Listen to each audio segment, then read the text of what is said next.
ஜல்லிக்கட்டுக்கு தடை செய்திருப்பது தமிழர்களிடையே கொந்தளிப்பை ஏற்படுத்தும் என திரையுலக பிரபலங்கள் கருத்து தெரிவித்துள்ளனர். உச்சநீதிமன்றம் இத்தனை கோடி தமிழர்களுடைய உணர்வை விட ஒரு அமைப்பினுடைய உணர்வை ரொம்ப பெருசா நினைக்கிறதா நான் நினைக்கிறேன்.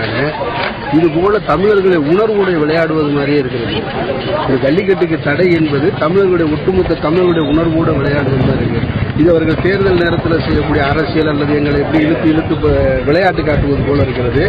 இது நிச்சயமாக இந்த தடை தமிழர்களுடைய மனதில் மிகப்பெரிய கொந்தளிப்பை தான் ஏற்படுத்தும். தமிழ் தோன்றின அப்பவே, தமிழ் இனம், தமிழ் சாதி இது தோன்றின அப்பவே நம்மோடு சேர்ந்து வீர விளையாட்டுகள் நிறைய இருக்கு. சிலம்பம், கரகாட்டம், ஒயிலாட்டம் இந்த மாதிரி இருக்கிறதுல மாடு பிடிக்கிறதுங்கிறது நம்ம வீரர்களுடைய, நம்ம தமிழர்களுடைய வீரத்தை பறைசாற்றக்கூடிய ஒண்ணு. அத நம்ம எந்த மாநிலத்திலையும் இல்லாத ஒரு குணம் தமிழனுக்கு உண்டு. அந்த குணத்தோட, அந்த ரத்தத்தோட ஊறி போன ஒரு சமாச்சாரம் ஜல்லிக்கட்டு. இது நடத்த போறாங்கன்னு ஒரு அறிவிப்பு கொடுத்து அவங்க எல்லாம் தயார் பண்ணி ஒரு உற்சாகமான ஒரு சூழ்நிலையில் இருக்கும்போது உடனே அதை நிறுத்துறது அப்படிங்கிறது இது ஒரு வேதனையான செயல் தான். ஒரு ஏமாற்றமான செய்தி, ரொம்ப வருத்தமா இருக்கு. ஏன்னா தமிழர்களுக்கு தனி அடையாளம் உண்டு.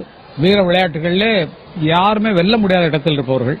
நமது கிராமிய விளையாட்டுகள் தமிழக வீரர்களை, அதாவது கிராமத்தில் இருக்கக்கூடிய வீரர்களின் எழுச்சியை காட்டக்கூடிய இந்த ஜல்லிக்கட்டை தடுத்ததுங்கிறது ரொம்ப ஒரு வருத்தமான விஷயம்.